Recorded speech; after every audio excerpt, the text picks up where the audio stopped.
Media ownership structures journalistic independence and editorial decision-making heavily influences journalistic practices, ethics, and information landscape. Conglomerates, for one, can get in the way when one business views differ from a journalistic need for its integrity to stay intact. The New York Times described the perfect example of this as the country's largest broadcaster named Sinclair Broadcast Group forced approximately 193 local news television stations to air what was labeled a must-run scripted segment.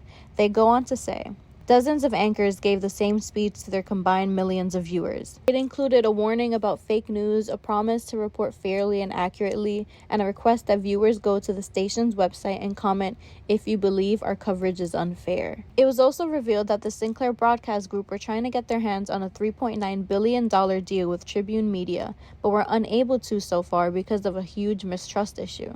This event not only made for an incredibly creepy cult-like video edited by Timothy Burke, but it's also extremely dangerous to our democracy. Simply because it goes to show just how much control one corporation can have over the media. This is shown in several other forms, be it political ownership, government media ownership, or algorithm bias in social media. Therefore, several of those companies under that umbrella will follow suit whether it's a journalist's view or not, which will then become the widespread or biased information coming from one opinionated source. For example, the New York Times have also covered a story on Putin's censorship of Russia when it came to the talk of war. Russia clamped down harder Friday on news and free speech than at any time in President Vladimir V. Putin's 22 years in power, blocking access to Facebook and major foreign news outlets, and enacting a law to punish anyone spreading false information about its Ukraine invasion with up to 15 years in prison. Mr. Putin signed a law that effectively criminalizes any public opposition to or independent news reporting about the war against Ukraine. Taking effect as soon as Saturday, the law could make it a crime to simply call the war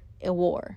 The Kremlin says it is a special military operation, on social media or in a news article or broadcast. Announcements that the law was coming had already pushed Russian independent media outlets to shut down in recent days, and more followed on Friday. All this compared to an independent outlet, which though it would have a harder time in funding, is still more likely to have editorial freedom to publish. Now, especially after seeing these extreme cases of media ownership's effect on journalism, I bet you can't help but to think about just how much the independent outlet really does feel like a breath of fresh air in the haze.